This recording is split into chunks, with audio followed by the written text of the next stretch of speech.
तुमचं मूल अभ्यास टाळतं, कठीण प्रश्न सोडवत नाही किंवा सतत मला जमणार नाही म्हणतं, कदाचित कारण आळस नाही, अपयशाची भीती असू शकते.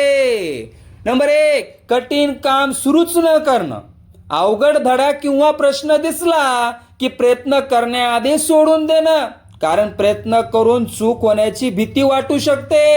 नंबर 2, मला जमत नाही असं वारंवार म्हणणं. मला जमत नाही हे वाक्य सतत बोलणं. विद्यार्थ्यांनो, जमत नाही ऐवजी अजून जमलेलं नाही असं म्हणायला सुरुवात करा. नंबर 3, चुका लपवणं.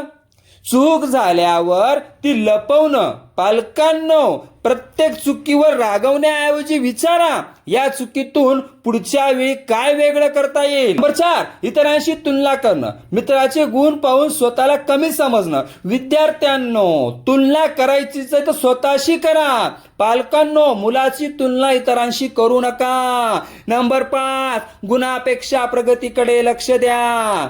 फक्त निकाल विचारण्याऐवजी विद्यार्थ्याचे प्रयत्न पहा. आज केलेल्या गोष्टीपेक्षा उद्या केलेली गोष्ट चांगली झाली का, हा प्रश्न विद्यार्थी आणि पालक दोघांनीही स्वतःला विचारावा.